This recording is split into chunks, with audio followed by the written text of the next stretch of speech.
नमस्कार से एक बार फिर से आपका स्वागत है। एक बार फिर मैं आपके सामने एक नए टॉपिक के साथ उपस्थित हुई हूँ। आशा करती हूँ यह आपको समझ आएगा और आपके लिए यह टॉपिक बहुत ही लाभकारी है। यह टॉपिक सभी कॉम्पिटिटिव एग्जाम में सीटेट, एसटेट, DSSB, KVS और EMRS में जैन धर्म में से एक क्वेश्चन आपको जरूर देखने को मिलता है। और मैं इस टॉपिक को ज़्यादा लंबा नहीं खींचूंगी, सिर्फ जितना एग्ज़ाम में आएगा या फिर जितना हमारे लिए ज़रूरी है एग्ज़ाम ओरिएंटेड, उतना ही मैं आपको यह टॉपिक करवाऊंगी बस। जैन धर्म, वैसे तो भारत में बहुत सारे धर्म हुए हैं और सब लोग अपने अपने डाइवर्सिटी वाला देश है हमारा, सब अपने अपने धर्मों को मानते हैं। लेकिन ये अगर ये पूछा जाए जैन धर्म और बौद्ध धर्म में पहले कौन सा आया, तो जैन धर्म पहले आया। कौन सा आया? जैन धर्म पहले आया। जैन धर्म भारत का अत्यंत प्राचीन और एक प्रमुख धर्म है। ठीक है। जैन धर्म का मुख्य उद्देश्य क्या था? अपनी आत्मा को सांसारिक बंधनों से मुक्त करना और मोक्ष को प्राप्त करना। जैन धर्म का मुख्य उद्देश्य क्या था? कि अपनी आत्मा को सांसारिक बंधनों से मुक्त करना और मोक्ष को प्राप्त करना। ठीक है, आगे देखिए। जैन धर्म का जैन धर्म में 24 तीर्थंकर हुए हैं। तीर्थंकर बोलते हैं जैन धर्म में धार्मिक गुरु को, जैसे बोला जाता है कि तीर्थंकर धार्मिक गुरु होते हैं जैन धर्म में। तो जैन धर्म में कितने धार्मिक गुरु हैं? 24 हुए हैं। और इसमें जो फर्स्ट हैं उनका नाम है ऋषभ देव। ऋषभ देव को आदिनाथ भी कहा जाता है। आदि इसलिए बोला जाता है कि आदि होता है सबसे पहला। जो ऋषभ देव थे उनको आदिनाथ भी कहा जाता था। और आदि जो शब्द होता है ये सबसे पहले के लिए यूज होता है। और ऋषभ देव को ही जैन धर्म का फाउंडर माना जाता था, फाउंडर ऑफ जैनिज्म। बाकी इसमें 24 तीर्थंकर दिए हैं, लेकिन हम 24 के 24 का नाम नहीं करेंगे, जितना हमारे लिए जरूरी है उतना ही हम करेंगे। इसमें 23वें तीर्थंकर हुए पार्श्वनाथ और 24वें तीर्थंकर थे भगवान महावीर। भगवान महावीर इन्होंने इस धर्म को जन जन तक पहुंचाया, मतलब इस धर्म का जो प्रचार और प्रसार किया वो भगवान महावीर जी ने किया। आगे देखिए। महावीर जी का जो समय था वो 542 468 BC। कितना था? 542 468 BC। महावीर जी का बर्थ पैलेस था बिहार के कुंडग्राम में। फादर नेम सिद्धार्थ है इनके, माता का नाम त्रिशला। अब जैसे मैंने आपको पहले ही बताया था कि अगर आपसे ये पूछा जाए जैन धर्म और बौद्ध धर्म में पहले कौन सा आया था, तो जैन धर्म पहले आया था।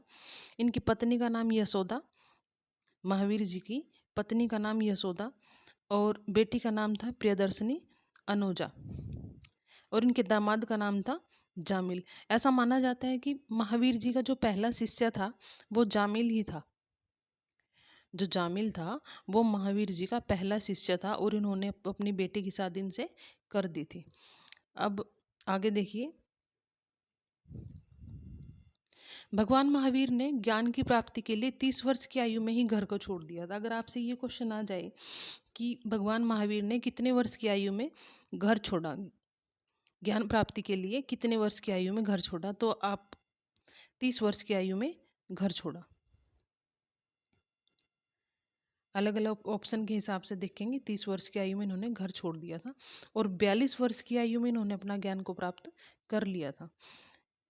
क्वेश्चन बनता है आपके लिए, ज्ञान की प्राप्ति के लिए 30 वर्ष की आयु में इन्होंने घर छोड़ा था और 42 वर्ष की आयु में इन्होंने ज्ञान को प्राप्त कर लिया था।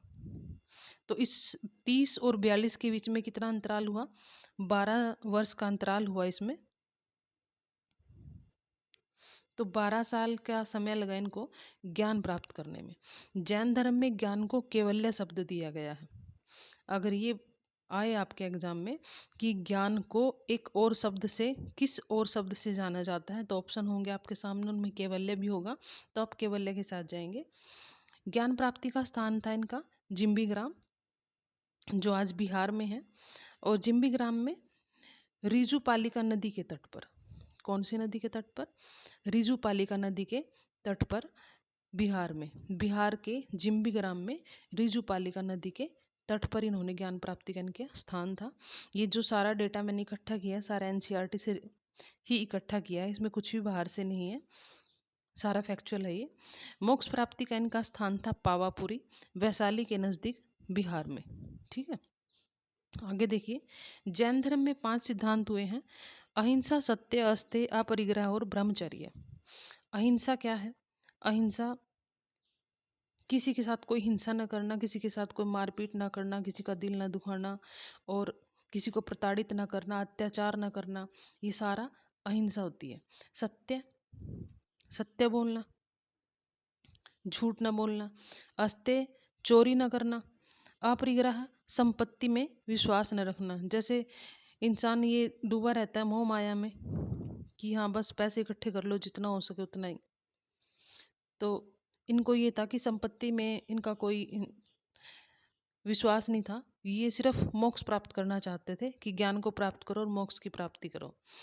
फिर पांचवा जो इसमें सिद्धांत है वो है ब्रह्मचर्य। ब्रह्मचर्य कि गृहस्थ जीवन को न अपना के ब्रह्मचर्य जीवन को अपनाओ और मोक्ष को प्राप्त करो। आगे देखिए, अहिंसा, सत्य, अस्तेय और अपरिग्रह, ये जो 4 सिद्धांत थे ये तो दिए थे पार्श्वनाथ जी ने, जो 23वें तीर्थंकर थे जैन धर्म के, ये थे पार्श्वनाथ जी। इन्होंने अहिंसा, सत्य, अस्तेय और अपरिग्रह ये 4 सिद्धांत दिए थे। और जो ये 5वां सिद्धांत था ब्रह्मचर्य, ये दिया था महावीर जी ने। हो गया, आशा करते हैं आपको ये सब कुछ क्लियर हो गया होगा, समझ आ रहा होगा ये। आगे देखिए, जैन धर्म के 3 रत्न थे, त्रिरत्न भी कहा जाता है इन्हें। सम्यक दर्शन, सच्चा विश्वास, मतलब जो चीज़ हम खुद से देखते हैं, खुद से करते हैं, वही सच्चा होता है। किसी की कहीं सुनी बातों में आके उस चीज़ को एक अलग ही रूप में बदल देना, वो नहीं। सम्यक दर्शन जो आंखों देखा होता है हमारे, वो सच्चा विश्वास। सम्यक ज्ञान, सही ज्ञान प्राप्त करो, आधा अधूरा ज्ञान भी हमारे लिए हानिकारक होता है। सम्यक आचरण, अच्छा आचरण, सच्चा आचरण भी हमारे लिए सच्चा आचरण। ये त्रिरत्न थे जैन धर्म के: सम्यक दर्शन, सम्यक ज्ञान और सम्यक आचरण। आगे देखिए, आशा करते हैं आपको ये टॉपिक समझ आ रहा होगा। मैं बहुत ही ज़्यादा और एक्स्ट्रा इसमें जो मटेरियल था वो मैंने इकट्ठा नहीं किया, जितना एग्ज़ाम ओरिएंटेड था सिर्फ मैंने वही लिया आपके लिए।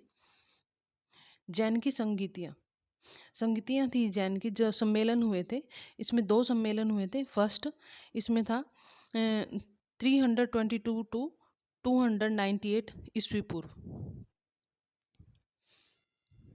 ठीक है, और इसमें स्थान था पाटलिपुत्र। और जो इनके अध्यक्ष थे वो कौन थे? स्थूलभद्र जी थे। और इनके जो मुख्य बिंदु थे 12 अंकों का इन्होंने संकलन किया था, 12 अंगों का संकलन किया था इसमें। और जो दूसरा सम्मेलन था वो 512 में हुआ था। और इनका जो स्थान था वल्लभी, गुजरात में।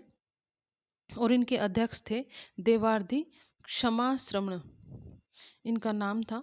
और उन्होंने 11 अंकों को लिपिबद्ध किया था। कितने? इसमें 12 अंगों को और इसमें 11 अंगों को। फर्स्ट जो सम्मेलन था उसमें 12 अंगों को 12 अंगों को सम्मिलित किया गया था।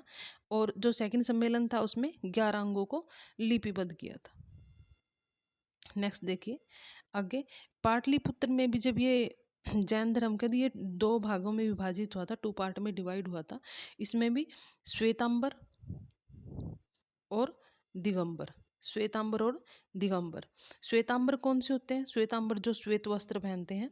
जैसे आप लोगों ने भी कई बार देखे होंगे कि कई बार रोड पे जाते टाइम या फिर वो पूरा श्वेत वस्त्र डाल के रखते हैं, मुंह को भी कवर करके रखते हैं। वो अपने आगे चलने वाले जैसे चलते हैं तो कुछ झाड़ू सी लगाते हुए चलते हैं, देखा होगा आपने।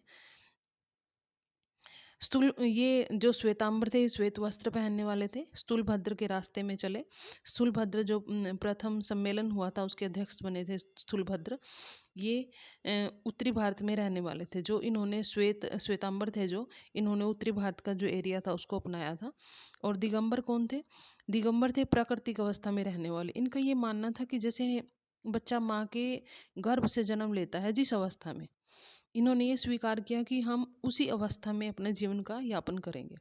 और ये दक्षिण भारत में रहने वाले हैं। भद्रबाहु के विचार को मानने वाले हैं और दक्षिण भारत में रहने वाले हैं। श्वेतांबर कौन थे? स्थूलभद्र के रास्ते में चलने वाले और उत्तरी भारत में रहने वाले। दिगंबर हैं प्राकृतिक अवस्था में रहने वाले, जिस रूप में जन्म लिया उसी अवस्था में रहने वाले, ये दक्षिण भारत में रहने वाले। आगे देखिए, जैनियों के मशहूर मंदिर, एक तो है दिलवाड़ा राजस्थान में, दूसरा है स्वर्ण बेलगोला कर्नाटका में। यह बाहुबली की मूर्ति के लिए प्रसिद्ध है। जो स्वर्ण बेलगोला मंदिर है कर्नाटका में, यह बाहुबली की मूर्ति के लिए प्रसिद्ध है। और ये बाहुबली कौन है? बाहुबली जो हमारे प्रथम तीर्थंकर हुए थे जैन धर्म के, मैंने स्टार्टिंग में बताया था आपको। फर्स्ट जो तीर्थंकर थे ऋषभ देवनाथ, फाउंडर भी माना जाता है इनको जैन धर्म का, ये उनके बेटे हैं बाहुबली। आशा करती हूँ ये टॉपिक आपको समझ आ गया होगा। अपने नोट्स साथ के साथ तैयार करें और मेरे चैनल को सब्सक्राइब करें। आप मुझे कोऑपरेट करें। अगर आप चैनल को सब्सक्राइब करेंगे और लाइक करेंगे तो मेरा हौसला भी बढ़ेगा, तो मैं आपके लिए और नई नई वीडियो बनाकर लाऊंगी। धन्यवाद आप सभी का।